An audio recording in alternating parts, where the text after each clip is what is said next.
warahmatullahi wabarakatuh. Perkenalkan, nama saya Nana Nuriana, NIM 2019-220. Pada kesempatan kali ini, saya akan menjelaskan tentang merek guna memenuhi tugas dari Bapak Suparnyo, mata kuliah Hukum Kekayaan Intelektual. Nah, langsung saja ke pembahasan, yaitu merek. Merek ini diatur di dalam Undang-Undang Republik Indonesia Nomor 20 Tahun 2016 tentang merek dan indikasi geografis.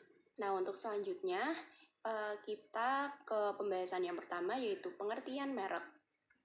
Nah, pengertian merek ini adalah tanda yang dapat ditampilkan secara grafis berupa gambar, logo, nama, kata, terus ada angka, terus ada juga huruf, susunan warna.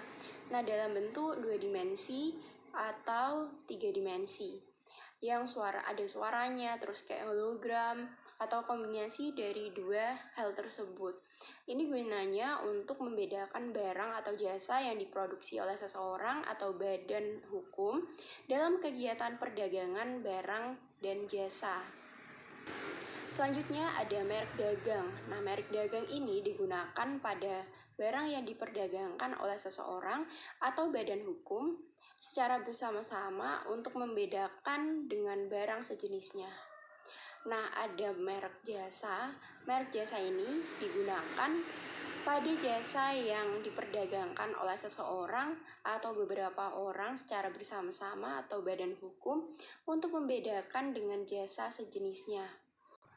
Ngomong-ngomong tentang indikasi geografis, ini adalah suatu tanda yang menunjukkan daerah asal dari suatu barang atau produk karena faktor lingkungan geografis termasuk faktor alam, faktor manusia, atau kombinasi dari kedua faktor tersebut yang memberikan reputasi, kualitas, atau karakteristik sesuatu pada barang atau produk tersebut yang dihasilkan. Nah, hak yang atas indikasi geografis ini itu ada hak eksklusif yang diberikan oleh negara kepada pemegang hak indikasi geografis ini yang terdaftar selama reputasi, kualitas, karakteristik yang menjadi dasar diberikannya perlindungan atas indikasi geografis tersebut masih ada. Nah, merek tidak dapat didaftarkan jika yang pertama bertentangan dengan ideologi negara, peraturan perundang-undangan, moralitas, agama, kesusilaan, dan ketertiban umum. Yang kedua, yaitu sama dengan keterkaitannya dengan atau hanya menyebutkan barang atau jasa yang dimohonkan pendaftarannya. Yang ketiga, itu memuat unsur yang menyesatkan masyarakat, yaitu misalnya tentang asal, kualitas, jenis, ukuran, macam, terus ada tujuan penggunaan barang atau jasa yang dimohonkan pendaftarannya atau merupakan nama varietas tanaman yang dilindungi untuk barang atau jasa yang sejenis. Yang keempat, yaitu memuat keterangan yang tidak sesuai dengan kualitas, manfaat, atau khasiat dari barang atau jasa yang diproduksi. Yang kelima, yaitu tidak memiliki daya pembeda. Nah, selanjutnya ada merupakan nama umum, ini umum gitu loh. Nah, atau lambangnya milik umum. Nah, selanjutnya ada permohonan ditolak jika merek tersebut mempunyai persamaan pada pokoknya atau keseluruhannya dengan 1. Merek terdaftar milik pihak lain atau dimohonkan terlebih dahulu oleh pihak lain untuk barang atau jasa sejenis. Yang kedua, yaitu ada merek terkenal milik pihak lain untuk barang atau jasa sejenis. Yang ketiga, yaitu merek terkenal milik pihak lain untuk barang dan jasa tidak sejenis yang memenuhi persyaratan tertentu. Yang selanjutnya yaitu indikasi geografis terdaftar.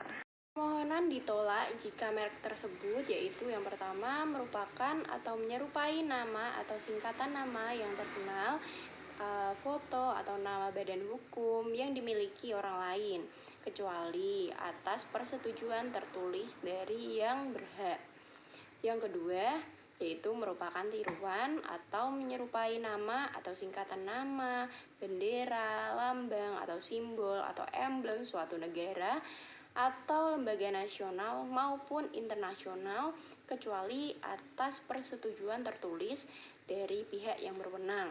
Yang ketiga, yaitu merupakan tiruan atau menyerupai tanda atau cap suatu stempel resmi yang digunakan oleh negara atau lembaga pemerintahan kecuali atas persetujuan tertulis dari pihak yang berwenang. Pada intinya, permohonan ditolak jika yang mengajukan oleh itu pemohon yang beritikat tidak baik terhadap merek terdaftar yang kemudian menjadi nama generik.